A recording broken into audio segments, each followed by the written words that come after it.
परिमेय संख्या 129 बटे 2 की घात 5 गुणित 5 की घात 7 गुणित 7 की घात 5 का दशमलव प्रसार शांत है या शांत आवर्ती कारण दीजिए। सही है। हमने पढ़ रखा था जिनके हर में गुणनखंड के रूप में 2 आ जाए या 5 आ जाए या दोनों आ जाए तो वो शांत दशमलव में कहलाती है। ठीक है ना। तो यहाँ पर देखो 2 भी आ रहा है 5 भी आ रहा है तो ये शांत है। शांत है दशमलव प्रसार कैसा है इसका शांत है। लिखेंगे इसका दशमलव प्रसार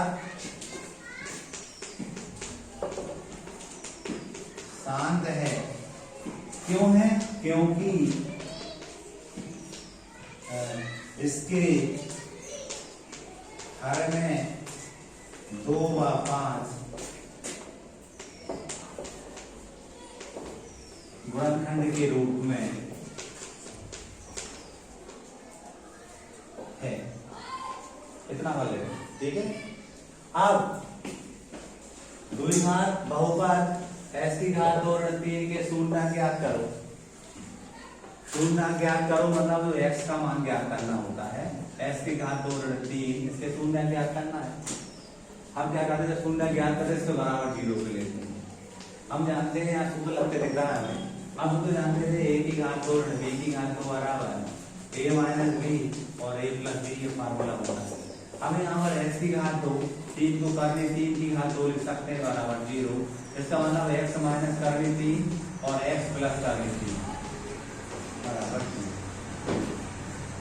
यहाँ x ऋण करने 3 बराबर 0 x धन करने 3 बराबर 0। x बराबर करने 3 ऋण धन हो गया और x बराबर ऋण करने 3 ये आंसर हो गया। ये शून्य हो गया हमारे। अब क्या करना था हमें शून्य और गुणांकों की संबंध स्थापित करना था। हम लिखते हैं यहाँ शून्यकों का योग। शून्यकों का योग शून्य क्या थे हमारे पास करणी 3 था धन ऋण करणी 3 तो 0 आया। ये दोनों कट गए तो 0 आया।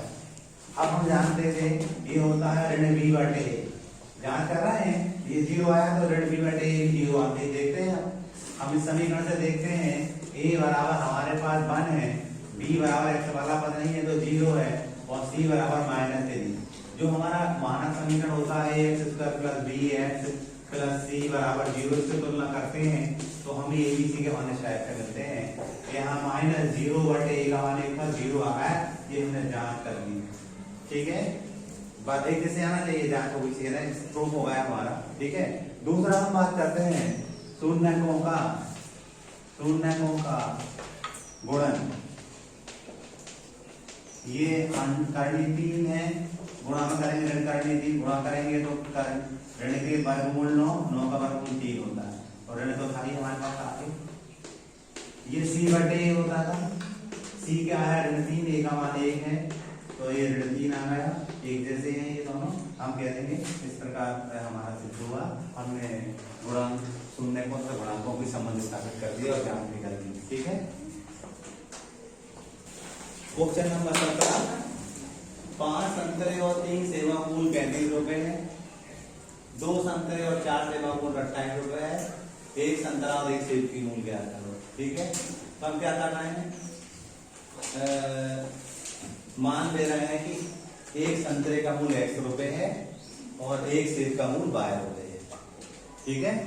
पहले हम समीकरण बनाएंगे उन समीकरणों को मनचाही विधि से हल कर लेंगे। विलोपन प्रतिस्थापन जो भी विधि लगाना हो अपने को। तो पहले मानते हैं हल लिखा मैंने माना 1 संतरे का मूल x रुपए है तथा 1 सेब का मूल y रुपए है। प्रश्न क्या कहता है देखो आप 5 संतरे, 1 का x तो 5 का 5 है, तो 5 संतरे और 3 सेब, 1 सेब का मूल बाय होगा, 3 सेब का 3 बाय होगा, की कीमत 35 रुपए है। 5 संतरे और 3 सेबों का जो मूल है वो 35 रुपए। ठीक है, धन लगा दिया, दोनों का मूल किसके बराबर, 35 के बराबर। यानी दूसरे का शर्त देखो, 2 संतरे और 4 सेबों, यानी का जो टोटल मूल है वो 28 रुपए। 2 समीकरण है, इनको विलोमन कर लें। तो विलोमन करने के लिए हम x के y के गुणांकों को समान करते थे। अब यहाँ देखेंगे, इसको समीकरण नंबर 1 कह दिया, ये समीकरण नंबर 2 हो गया। हम जानते थे ये 2 को गुणा ऊपर होगा, x 5 से गुणा नीचे कर देंगे, 2 पंजे 10x, 2 3 6y और 2 का बैलेंस करेंगे 70। यहाँ करेंगे 5 दूनी 10x, 5 को 20y और 28 का 5 8 40 की सुन आता है 4 बात कर देंगे। सही है, समीकरण नंबर 2। घटाने पर, क्योंकि चिन्ह समान है, जिनके हमें गुणांक समान किए चिन्ह भी समान है, तो हम घटाएंगे घटाएंगे, द्वितीय और चिन्ह चेंज होते थे, धन का ऋण या कुछ नहीं, धन का ऋण, ये कैंसिल हो जाएंगे। अब यहाँ देखोगे ऋण 20 में से ऋण से धन से कम करेंगे तो 14 बार बचेंगे। यहाँ पर हम करेंगे तो ऋण 140 में धन के 70 कम करेंगे, ऋण के 70 बचेंगे। ऋण से ऋण कट जाएगा, y बराबर 70/14, y बराबर तो 70 होता है, 5 आया। अब क्या करेंगे हम, समीकरण 1 में y बराबर 5 रखने का, 1 क्या था हमारे पास, 5 है तो 3y बराबर 35 था, 5x 3 y का मान 5 था बराबर 35, 5x 5 3 15 बराबर 35, 5x बराबर 35 ऋण 15 ऑप्शन रख दिया हमने, 5x बराबर 20, x बराबर 20/5, x बराबर 4। तो उत्तर में क्या लिखेंगे, उत्तर में लिखेंगे हम एक संतरे का जो मूल है, एक संतरे का मूल x माना था हमने और वो 4 है, तो 4 हो गया। एक सेब का मूल हमने y माना था और y का मान हमने निकाला है 5 रुपये हो जाएगा। ये आपका आंसर है। अगला सवाल है 18वां, 2 घात समीकरण 2x की घात 2 ऋण 4x 3 बराबर 0 का व्यक्तिगत ज्ञात करो कीजिए और फिर मूलों की प्रकृति ज्ञात कीजिए। ठीक है, सबसे पहले हल लिखेंगे हम, हल लिख करके 2x² - 4x + 3 = 0, इसकी हम मानक समीकरण से तुलना करेंगे। यहाँ पर लिखेंगे की तुलना ax² + bx + c बराबर 0 से करने पर, इससे करेंगे तो हमें abc के मान मिलेंगे। हम देख रहे हैं a बराबर 2 है, b बराबर ऋण 4 है और c बराबर 3। व्यक्तिगत ज्ञात करने के लिए हम सूत्र लगाते हैं, b बराबर b² - 4ac, ये सूत्र होता है, इसको लगाते हैं। व्यक्तिगत ज्ञात करने का सूत्र होता है, b का मान था ऋण 4 का वर्ग, 4 a का मान 2 है और c का मान 3, 4 का वर्ग 16, ऋण का वर्ग हो जाता है ऋण 4 दूनी 8 3 24, घटाएंगे तो 14 में से 6 गए 8, ऋण के 8 बचेंगे। ठीक है, ऋण के 8 बचेंगे तो हम क्या करेंगे, घटाना आपको समझ आ रहा है, इस टाइप से घटा देते हैं। तो यहाँ 1 बचेगा, 1 14 14 में से गए 8, ऋण 3 का ऋण करने यहाँ तो 0 आएगा। तो हम क्या ऋण का आया ना, तो ये छोटा है 0 से, तो हम लिख देंगे मूलों की प्रकृति में क्या कह देंगे, हम b को निकालेंगे, d एक आंसर हो गया हमारा। फिर वो कह रहे हैं मूलों की प्रकृति बताइए, हमें मालूम था d छोटा है 0 से, तो वास्तविक मूल नहीं है, लिख देंगे वास्तविक मूल नहीं है।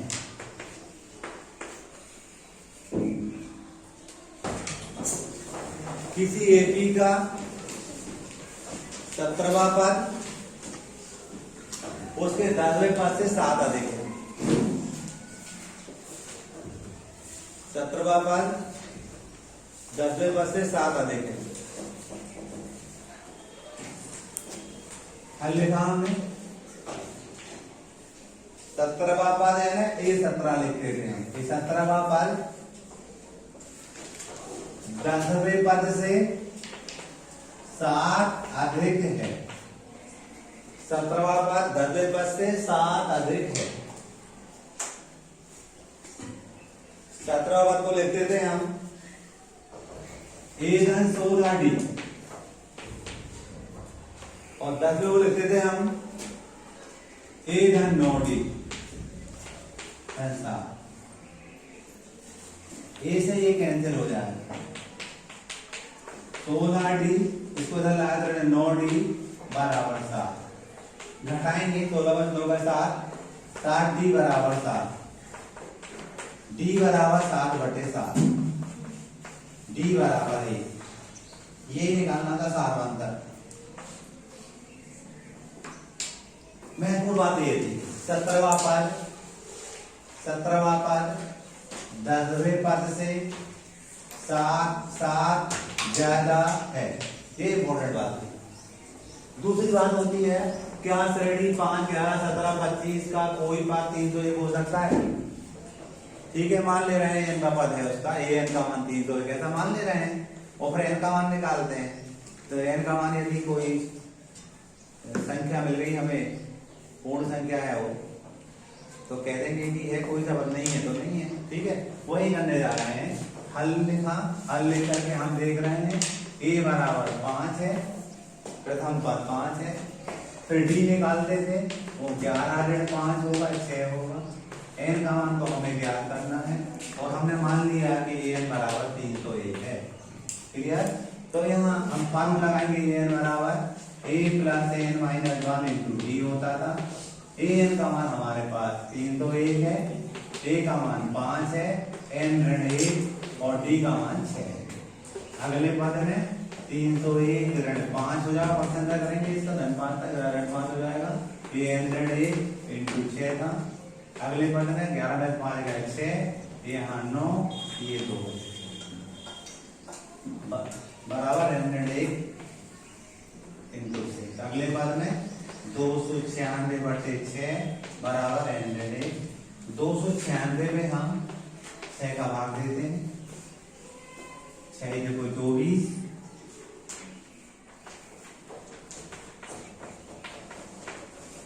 फिर 6 × 54। देखा आपने, ये आ रहा है दशमलव लगा सकते हैं, चौदह क्षेत्रीय 18 49.3 n ऋण 1। इसको इधर लाएंगे पक्षांतर करके तो 49.3 धन 1 बराबर है n बराबर 50.3। ये पूर्ण संख्या नहीं है, क्लियर ना? इसलिए हम क्या कहेंगे, ये जो 301 है श्रेणी का कोई सा पद नहीं है। n का मान हमें दशमलव में मिल रहा है, जो संभव नहीं है। अतः 301 दी हुई श्रेणी का कोई पद नहीं है, दी हुई श्रेणी का कोई पद नहीं है।